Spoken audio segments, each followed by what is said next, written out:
magulang, mahilig ba sa online games ang inyong mga anak? Nababantayan nyo ba kung ilang oras kada araw sila nakababad sa kakalaro sa kanilang mga cellphone, iPad at computer? Baka kailangan nyo nang tutukan.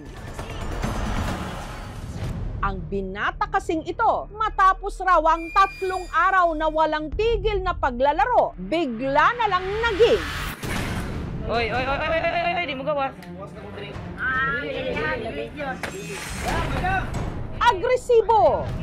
Oy, ayaw, singgit na, ayaw. Nagwawala siya, nagsisigaw. Pangutana gani kung pila ko katuway gani. Nanununtok, nandudura. Mo pahimuyo ka dili kay Oo, imo na pong saktan imong lolo. Suntok po rin, suntok sa diya, ipatira po rin. Kung dati, ang binata lang ang hindi makakontrol ng kanyang online game addiction, Gapusol ka na mo ron. ngayon, siya naman daw ang hindi makontrol ng kanyang mga kaanak. Tinari namin siya kay sinasaktan din niya sarili niya. Ayun na kagiro diha. Pero na, It's a prank, magaling siyang pumiglas tapos ang bilis niya. At ginawan pa nila ito ng kulungang bakal. Sakit kaayo. Wala may magdahom nga minana siya. Buutan din ang bata. Bago lang na siya ng graduate sa senior high. hindi na daon. Mutuo ka niya, gmani. Doon nagsimula parang na-addict sa online gaming. Sobrang paglalaro ng online games nga ba ang dahilan kung bakit siya humantong sa ganito? Oy, di mo gawas. Ang binata sa video, tigat Negros Occidental.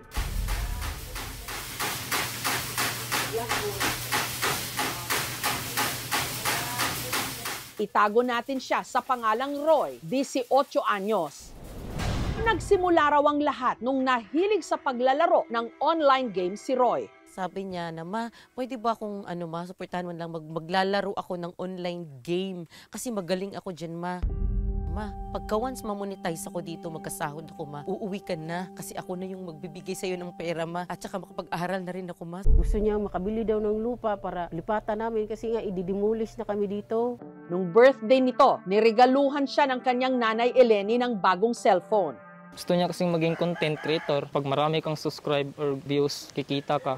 Mula noon, 1 to sawa na raw na nakababad si Roy sa paglalaro. Hanggang napansin na lang nila ang unti-unting pagbabago sa kanyang ugali. Ayaw, pasagdai lang na siya magwala. Pasagdai lang. Oy, di mo gawas. Palagi na siyang galitin ba? Pansin rin namin, bilis siyang mapikon. Isa nga naming kaibigan, yung sinabihan siyang walang galaw sa laro, bigla siyang nagalit, muntik na sila magsuntukan. Hanggang umabot ng araw sa puntong 3 araw nang walang babaan ng cellphone si Roy. Hindi na siya natutulog, hindi na kumakain. Nag-video call kasi kami, parang iba na siya parang pumayat na siya At ang pinaka-ikinabahala nila, si Roy, nagsimula na ring maging bayolente. Pag natatalo siya sa gaming na yun ba, pinupukpok niya yung ulo sa siminto. Ayaw, saktan yung lula. Tinak mo dahil. Hindi namin mapagsabihan kasi hindi na nakikinig, parang wala na sa sarili. Parang iba-iba na yung pinagsasabi niya Sabi niya, ma, ipapasyal kita sa New York pag mamonetize ito. Lagi kong sinasabi, itigil mo na yan. Gapusol ka na mo ron, sige. Hanggang umabot sa puntong nananakit na ito. Dili kay gapusol ka lang. Oo, imo na pong saktan imong lolo. Suntok po rin, suntok sa diya, ipatira po rin. Igo po kutok-kutok. Natingalan nakit na siya. Kaya itinali na nila ang kanyang mga kamay at paa. Ayun na kagiro diha. Pero na, Nung una, kinutuban daw silang baka gumagamit ng illegal na droga si Roy. sabi niya, nakatik siya bisag marijuana. Kaya agad nilang ipinadrug test ito. Pero ang resulta, negative. Kaya hindi mawari ng pamilya kung bakit tila palala ng palala ang kanyang lagay. Oy, di mo gawas.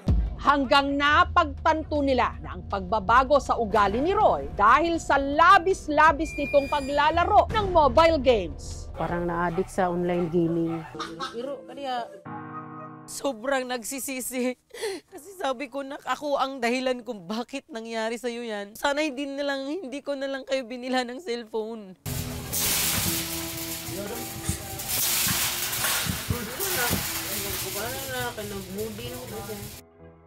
Dahil may pagkakataon naman daw na bumabalik si Roy sa tamang katinuan, pinapakawalan siya ng kanyang tiyahin na si Elva.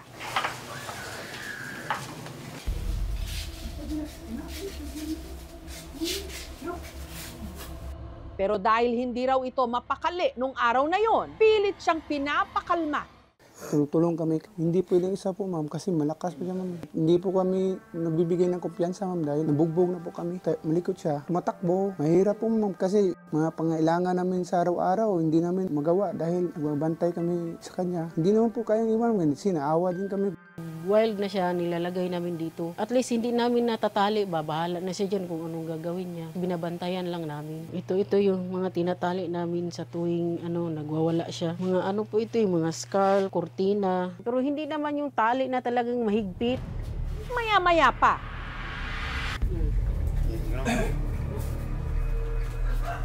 kusang pumasok si Roy sa para niyang kulungan. Masakit din po na nagkaganon yung bata. Aminado rin po na may pagkukulang din po sa kanya. Hindi pa man ipinapanganak daw si Roy, wala nang ugnayan ang kanyang mga magulang. Sa hirap po talaga. Nagtatricycle driver lang po ako. Para matustusan ang kanyang mga pangangailangan, nagtrabaho ang kanyang nanay Eleni sa Maynila.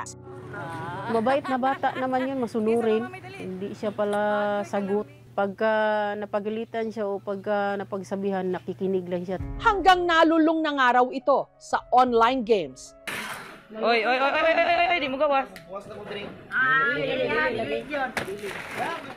Na umabot sa puntong tila nawala ito sa kanyang sarili. Nung nabalitaan ni Eleni ang nangyari sa kanyang anak, agad siyang umuwi ng Negros. Nadudurog talaga ako, sir. Kasi sayang, bata pa siya. At saka syempre, marami pa yung mga pangarap. Masakit bilang isang nanay na nakikita yung anak ko. Na ganun. Para matugunan ang kalagayan ni Roy, dinala siya sa isang psychiatrist. He was initially diagnosed to be suffering from brief psychotic disorder. May inisyo si Doc na gamot para makatulog, kumakalma siya. Ay. Ikaw ang pangita, ma. Pero dahil kailangan daw bumalik agad ni Eleni sa trabaho, Hoy, ayaw! Ayaw, singgit nak! Ayaw! nahirapan silang painumin ulit ng gamot si Roy. Nagwawala siya, ma'am. Nagsisigaw. Nyalain na kaiyang mga panultiun, mga kuan na sa kanaang sa online gaming nga mga kuan ba? Mga ngalan. Yung pag-alis ko ang sakit. Lagi lang umiiyak. Gusto ko siyang yakapin. Ay, hindi ko magawa. Gusto ko siyang tabihan sa pagtulog, hindi ko magawa. Gusto ko subuan sa pagkain, hindi ko magawa.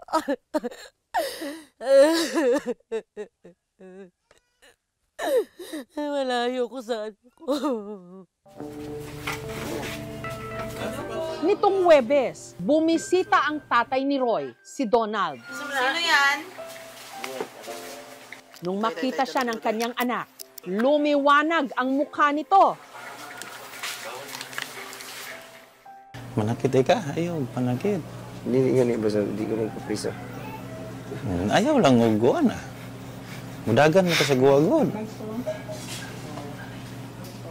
Relax lang. Pinalabas nila si Roy sa kanyang kulungan. Yun nga lang, bigla itong tumakbo.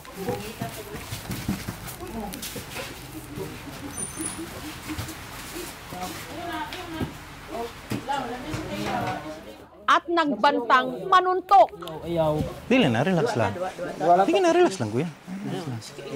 Kaya muli siyang ibinalik sa kanyang kulungan.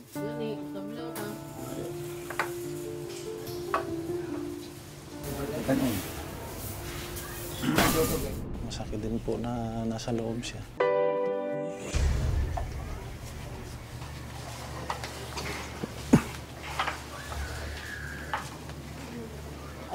Samantala, para masuri ang kanyang lagay, nitong Biyernes, sinamahan ng aming programa si Roy na muling magpa-check up sa Bacolod City. Si Roy, posibleng may schizophreniform disorder.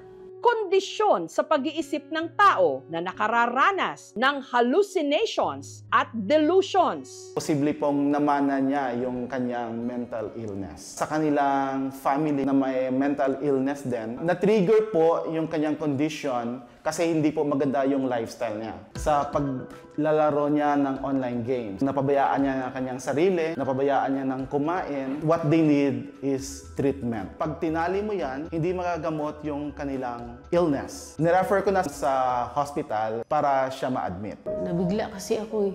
Hindi namin nakalain na ganun. Hindi ganun pala yung kung ikagagaling niya, okay lang. Na-admit siya, payag naman kami. Kahit papano, gumaan naman pakiramdam kasi may pag-asa pa pala. Nagagaling siya. Sa ngayon, hindi kami talaga pwedeng sumuko. Hanggang sa gumagaling siya ba? Paglalaro po ng online games, hindi po siya masama as long as alam niyo po yung priorities, tapos hindi po napapabayaan yung sarili natin. Magagawa niyo pa rin po ng way na ma-manage yung time. Parang ano lang po yung paglalaro nun. Pampalibang lang po, ganun. Dapat responsible po tayo. So kailangan talagang mag-impose ilang oras yung paglalaro. 1 to 2 hours is enough na. Umaasa ako na gagaling yung anak ko. Gusto ko sabihin sa kanya, mahal na mahal ko siya. Kaysa mama, may dali. Agoy, kalami. Sana matulungan niyo yung anak ko. Nagumaling po siya. Naipagamot po siya. Hindi bangat ang alinmang sobra nagiging addiction. Oy, di mo gawas. Kaya mapanganib.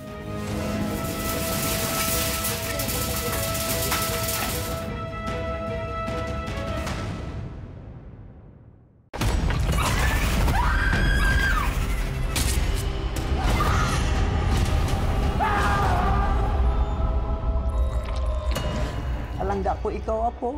Alangga ko man kaula. Ba't ka nagsiman? Maharap ko to eh. Para kay Lola din. Hindi ko na alam, hindi ko na iintindihan kung anong nangyari sa kanya. Makakasiguro kayong gagawin namin ng lahat para sa kanya. Wala ka ba talaga nakita, Arner? Wala ka narinig? May gumagala na berbalang dito sa atin.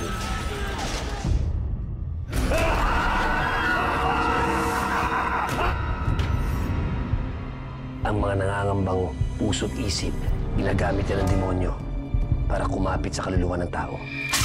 Alam mo kung sino yung dapat mong ipagdasal na hindi mo makita?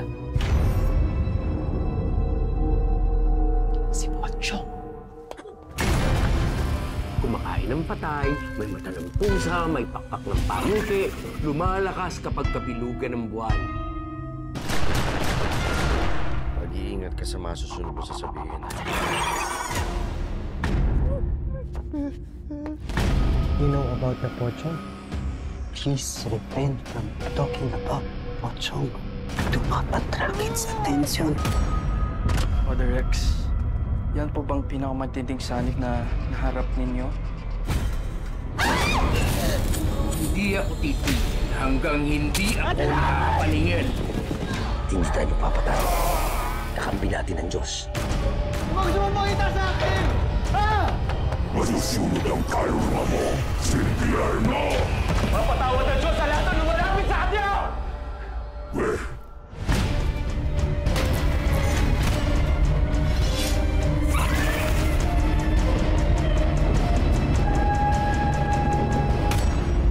Ito po si Jessica Soho at ito ang Gabi ng Lagim.